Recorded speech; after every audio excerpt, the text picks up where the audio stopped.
വടക്കൻ മലബാറിൻ്റെ സ്വന്തം പൂരം. മീനമാസത്തിലെ പൂരം നാളിനെ വരവേറ്റ് വടക്കൻ കേരളം.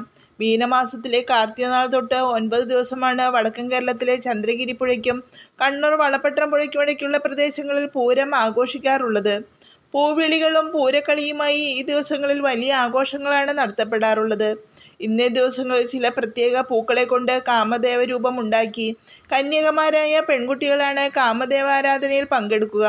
വീടുകളിലും കിണറ്റിൻകരയിലും ഇതിൻ്റെ ഭാഗമായി പൂക്കൾ കൊണ്ട് അർച്ചന നടത്തും. കുട്ടികൾക്ക് നിർദ്ദേശം നൽകിക്കൊണ്ട് അവർക്കൊപ്പം പ്രായം ചെന്ന മുത്തശ്ശിമാരും ഉണ്ടാകും.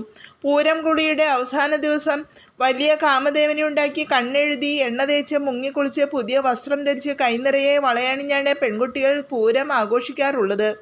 താരകാസുരനെ വധിക്കാൻ പരമശിവന് മാത്രമേ സാധിക്കൂ. അതിനായി ശിവന്റെ തപസ്സിന് വിഘ്നം വരുത്താൻ ദേവന്മാരുടെ ആവശ്യപ്രകാരം ശിവന്റെ തപസ്സിളക്കാൻ കാമദേവനെ നിയോഗിക്കുന്നു.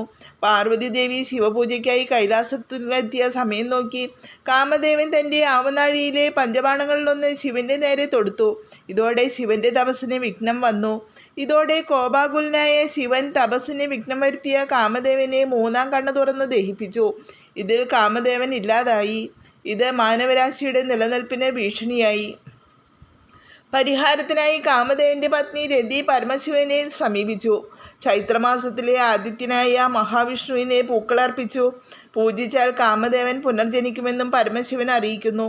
ഇത് പ്രകാരം മീനമാസത്തിലെ കാർത്തിക നാൾ തൊട്ട് പൂരം വരെയുള്ള നാളുകളിൽ അപ്സരസുകൾ പൂക്കൾ കൊണ്ട് കാമദേവ രൂപമുണ്ടാക്കി ഭൂമിയിലും ആകാശത്തിലും സ്വർഗത്തിലും പൂജ നടത്തി.